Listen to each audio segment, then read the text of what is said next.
پاکستان میں سیلاب، بھارت میں سیلاب، بنگلہ دیش میں سیلاب، حتیٰ کہ نائجیریا میں بھی سیلاب۔ گزشتہ کچھ عرصے کے دوران مشرق وسطیٰ جیسے گرم خطے میں بھی ریکارڈ بارشیں اور سیلاب دیکھے گئے ہیں، جبکہ چین سے لے کر آسٹریلیا، کینیڈا اور لاطینی امریکہ کو بھی شدید سیلابی صورتحال کا سامنا رہا ہے۔ سائنسدانوں نے انکشاف کیا ہے کہ یہ سب کچھ پوشیدہ آسمانی دریاؤں کی وجہ سے ہو رہا ہے، جو پاکستان سے لے کر بھارت اور بنگلہ دیش میں شدید تباہی پھیلا رہے ہیں۔ مگر سوال یہ ہے کہ ایٹماسفیرک ریورز یا فضائی دریا کیا ہوتے ہیں اور یہ دنیا کے موسم پر کس طرح سے اثر انداز ہو رہے ہیں۔ آپ دیکھ رہے ہیں ایک نیوز ڈیجیٹل اور میں ہوں نور فاطمہ چیمہ۔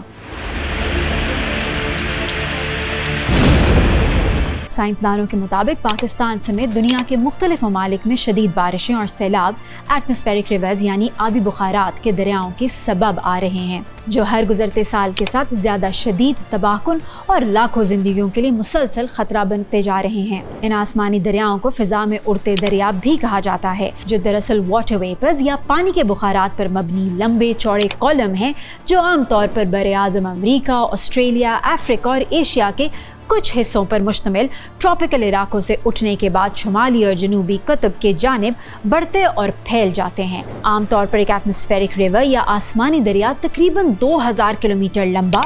500 کلومیٹر چوڑا اور تقریباً 3 کلومیٹر گہرا ہوتا ہے۔ تاہم وقت گزرنے کے ساتھ ساتھ ان پوشیدہ دریاؤں کے حجم میں مسلسل اضافہ ہوتا جا رہا ہے، یہاں تک کہ ان میں سے کچھ دریا 5000 کلومیٹر سے بھی زیادہ لمبے ہو گئے ہیں۔ بادلوں کے برعکس ایٹماسفیرک ریورز کو نیکڈ آئی سے دیکھنا ناممکن ہے، کیونکہ یہ ہوا کے دوش پر سوار نمی کی شکل میں ہوتے ہیں اور بڑے پیمانے پر اس کی منتقلی کی عکاسی کرتے ہیں۔ انہیں ایک لحاظ سے ہوا کی لہریں بھی کہا جا سکتا ہے، جو شدید بارشوں اور دیگر موسمی مظاہر کا باعث بنتی ہیں، جبکہ بادل ہوا میں موجود واٹر ویپرز ٹھنڈے ہو کر کنڈینس یا فریز ہونے پر تشکیل پاتے ہیں۔ امریکی خلائی ایجنسی سے منسلک ریسرچر کے مطابق آسمانی دریاؤں کو انفرا ریڈ اور مائکرو ویو فریکوینسی کی مدد سے دیکھا جا سکتا ہے، اور اس حوالے سے سیٹلائٹ آبزرویشن زیادہ مددگار ثابت ہوتی ہے۔ حیرت انگیز طور پر بڑے ایٹماسفیرک ریورز نارتھ امریکہ کے سب سے بڑے دریا مسیسیپی سے خارج ہونے والی نمی سے بھی 15 گنا زیادہ نمی خارج کر سکتے ہیں، جبکہ واٹر فلو کے اعتبار سے یہ حجم دنیا کے سب سے بڑے دریا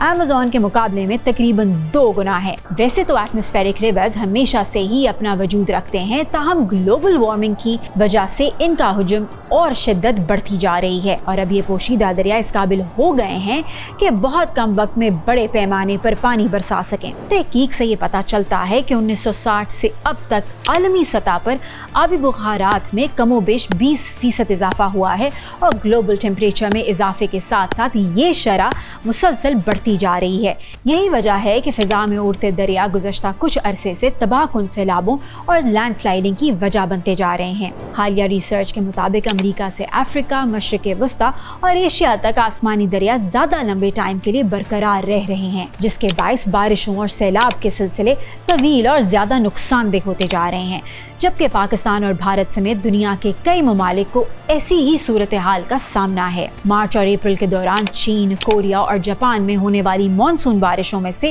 80% تک کا تعلق بھی انہی دریاؤں سے ہے، جبکہ گرمی کے باعث انڈین اوشن میں بھی ایٹماسفیرک ریور پیدا ہو رہے ہیں، جو ملحقہ خطوں میں جون سے ستمبر تک ہونے والی مانسون بارشوں پر گہرے اثرات مرتب کر رہے ہیں۔ آب و ہوا اور مغرب سے مشرق کی طرف چلتی جیٹ سٹریم کے بدلتے پیٹرن سمیت انوائرمنٹل چینجز کے باعث آبی بخارات کے دریا اب نئے علاقوں اور مقامات تک پہنچ رہے ہیں، جبکہ اپنے مخصوص راستوں سے بڑے پیمانے پر انحراف مختلف خطوں پر ان کے اثرات میں مزید اضافے کی وجہ بن سکتا ہے۔ ایٹماسفیرک ریورز کو ان کے حجم اور طاقت کے اعتبار سے سمندری طوفان کی طرف کیٹیگری 1 سے کیٹیگری 5 تک 5 اقسام میں بانٹا گیا ہے، جن میں سب سے بنیادی قسم کمزور جبکہ آخری درجہ انتہائی خطرناک ہوتا ہے۔ ماہرین کے مطابق آبی بخارات کے دریا